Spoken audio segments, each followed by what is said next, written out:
مسلمہ کذاب یمامہ کا تھا اور اسود عنسی وہ یمن میں پیدا ہوا۔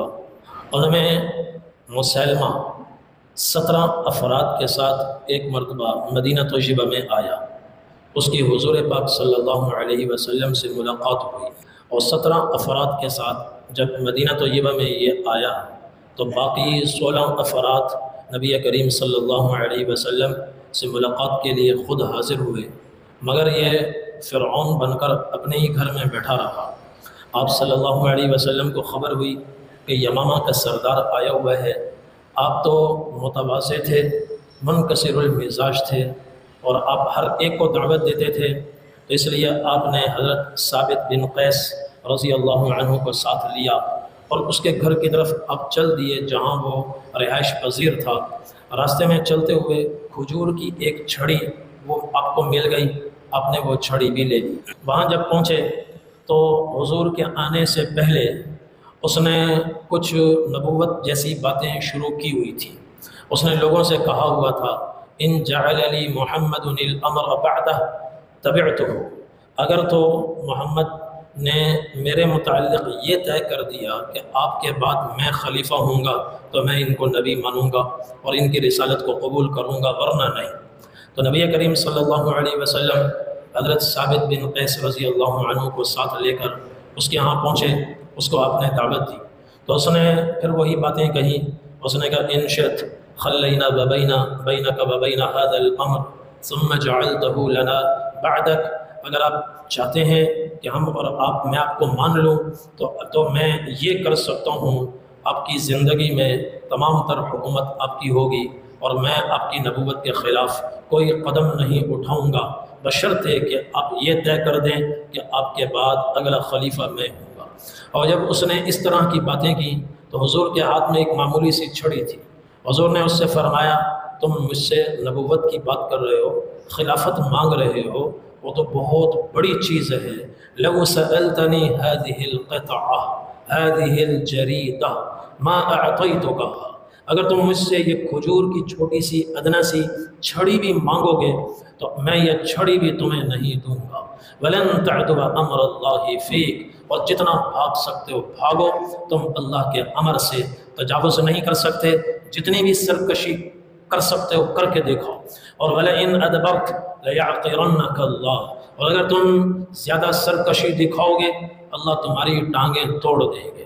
تو وہ پھر کچھ کہنے والا تھا، حضور نے اس کو خاموش کروا دیا۔ آپ نے فرمایا اب میں اس سے زیادہ تم سے کوئی بات نہیں کر سکتا۔ وَهَذَا ثَابِتٌ يُجِيبُكَ عَنِّي، یہ میرے ساتھ ثابت بن قیس بن شماس ہیں، اب جو کہنا ہو سننا ہو اس سے کہو سنو، میری طرف سے یہ تمہیں جواب دے گا، یہ میرے ترجمان ہیں۔ اور آپ نے یہ بھی فرمایا وَإِنِّي لَأَرَاكَ الَّذِي أُرِيدُ فِيهِ مَا أُرِيدُ، اور اللہ نے مجھے تمہاری حقیقت دکھا دی ہے، تم کیا چیز ہو، تمہاری کیا حیثیت ہے، اللہ تعالیٰ نے مجھے سب دکھا دیا ہے۔ اور یہ کہہ کر نبی کریم صلی اللہ علیہ وسلم واپس تشریف لائے۔ حضرت عبداللہ بن عباس رضی اللہ عنہ حاضر خدمت ہوئے، انہوں نے نبی کریم صلی اللہ علیہ وسلم سے پوچھا یا رسول اللہ، آپ نے ابھی فرمایا اس سے کہ اللہ نے مجھے تمہاری حقیقت دکھائی ہے، وہ کیا دکھائی ہے؟ حضور صلی اللہ علیہ وسلم نے فرمایا میں نے خواب دیکھا، بینا انا نائم، میں سویا ہوا ہوں، اوتیت بخزائن الارض، پوری روئے زمین کے تمام خزانے اللہ نے لا کر مجھے عطا فرمائے، فرشتے نے لا کر اللہ کی طرف سے مجھے دے دیے، دنیا کے سارے خزانے اب میری غلامی میں ملیں گے، دنیا کی عزت بھی آخرت کی عزت بھی۔ اور پھر فرمایا میں نے اسی خواب میں دیکھا رأیت فی یدی سوالان من ذہب، میرے دونوں ہاتھوں میں سونے کے 2 کنگن ہیں، فاعجبنی شأنہما فاہمنی شأنہما، ان کنگنوں کو دیکھ کر میں پریشان ہو گیا کہ یہ سونے کے کنگن یہ تو عورتوں کی چیزیں میرے ہاتھ میں کیسے آ گئی؟ تو فقیل علی ان انفخہما، تو نیند ہی میں خواب ہی میں مجھ سے کہا گیا آپ زیادہ پریشان نہ ہوں، آپ صرف ایک پھونک ماریں۔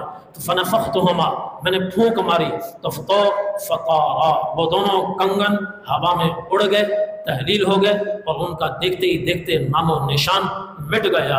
اور صحابہ نے پوچھا یا رسول اللہ یہ 2 کنگن کیا ہیں؟ آپ نے فرمایا فَأَوَّلْتُهُمَا الْكَذَّابَيْنِ اللَّذَانِ أَنَا بَيْنَهُمَا، ان 2 کنگنوں سے مراد 2 جھوٹے مدعیان نبوت ہیں کہ میں ان دونوں کے بیچ میں ہوں۔ احدہم العنسی، والآخر مسیلمہ، ایک اسود عنسی ہے اور دوسرا مسیلمہ کذاب ہے۔ اور آپ نے فرمایا ایک صنعائے یمن میں جس نے نبوت کا دعویٰ کیا ہے، صنعائے یمن کا رہنے والا، اور دوسرا یمامہ کا رہنے والا، ان دونوں پر میری پھونک پڑی اور اس پھونک کی برکت سے اللہ نے ان کا نام و نشان مٹتا ہوا مجھے دکھا دیا۔ اب یہ پھونک کون سی پڑی؟ یہ صحابہ کرام حضور کی پھونک بن کر پہنچے اور ان دونوں کا خاتمہ کیا۔ جو بھی جھوٹے مدعی نبوت کا بندوبست کرتا ہے وہ اللہ کے رسول کی پھونک ہے۔